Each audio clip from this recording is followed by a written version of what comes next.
Olá, você que gosta de oráculos, tudo bem? Aqui quem fala é o Marcos e nesse vídeo nós iremos falar sobre as analogias entre os 7 astros principais da astrologia e as peças de xadrez. O que é que eles têm, né, em comum? Então, eu trouxe esse tema porque é muito comum a gente ver pessoas dando palestras, às vezes refletindo sobre a vida, ou dando um conselho, né? Principalmente para quem joga xadrez, tem o costume de dizer, o xadrez ele é como a vida real. Então, muitos princípios que você utiliza ao praticar o esporte, o jogo de xadrez, você pode trazer para a vida prática.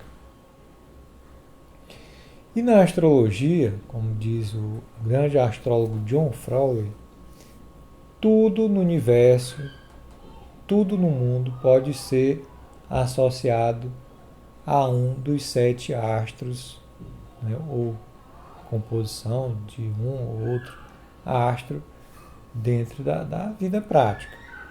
Né? Por exemplo, um relógio, uma pedra pode ser associada a Saturno. Né? Por exemplo, um perfume, uma flor pode ser associada a Vênus. Então, quem pratica a astrologia horária é comum aprender esse tipo de associações. Né? Associa com lugares, com alimentos, enfim, com objetos, com pessoas. Então, a gente vai fazer esse exercício aqui de associação dos astros com as peças de xadrez. Então, para iniciar, vamos colocar aqui o rei. Qual o primeiro astro que vem à cabeça de vocês, né? Principalmente para quem joga, quem conhece o jogo de xadrez, né? Então, o rei, ele é a peça mais importante do jogo. Sem ele você não joga, você pode perder todas as outras, porém o rei, se você perder o rei, acabou o jogo. Então o rei, ele representa o Sol, o astro mais importante na astrologia, certo? Então, o rei é o Sol. A rainha é a segunda peça mais importante. Ela se movimenta assim como a torre, assim como o bispo. Ela é a peça assim, mais dinâmica, de maior mobilidade e também assim, de maior valor. Depois do rei, a peça de maior valor é a rainha. Portanto, nós iremos associar a rainha com a lua.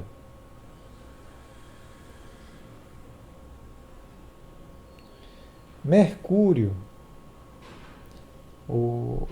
é o astro que está relacionado a mensagens. Né? De um modo mais abstrato, poderia ser o próprio ato de analisar as jogadas, né? De pensar sobre aquilo ali. Agora, como peça, né? Muitas vezes o peão ele abre passagem para outras peças jogadas. Ele serve de suporte, ele vai tipo um mensageiro na frente, né? Às vezes se sacrifica para poder abrir a passagem para outra peça entrar em jogo, né? Então, o peão ele vai representar duas peças, o peão. Primeiro é Mercúrio, certo? Cavalo. Cavalo, ele é com certeza, depois da dama, a peça mais querida, né? Pelas pessoas que jogam, pelos enxadristas, né? Porque é uma carta surpreendente. É uma peça surpreendente, imprevisível, de movimentos belos. Né? Os checkmates usando cavalos são realmente obras de arte. Né? Então, vamos associar o cavalo com Vênus.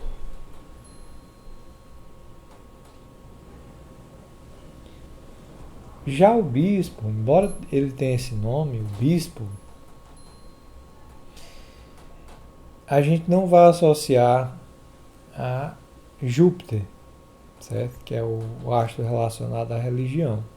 A gente tem expressões típicas ligadas a esta peça, o bispo, por exemplo, a cravada, né, o espeto. Então, o bispo ele está relacionado com Marte. Né? Até a forma dele parece uma lança. Então, ele está relacionado com Marte e não com Júpiter. Já Júpiter, a gente associa também é outro querido, né?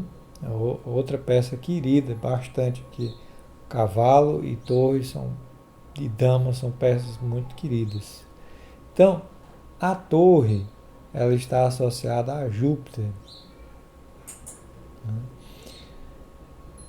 Quando duas torres estão conectadas na sétima fileira, né, elas são chamadas pelos enxadristas de pigs, de porcas, né, porque devoram tudo, elas varrem tudo que tiver ali na sétima fileira, os peõezinhos são as vítimas, né, elas devoram tudo.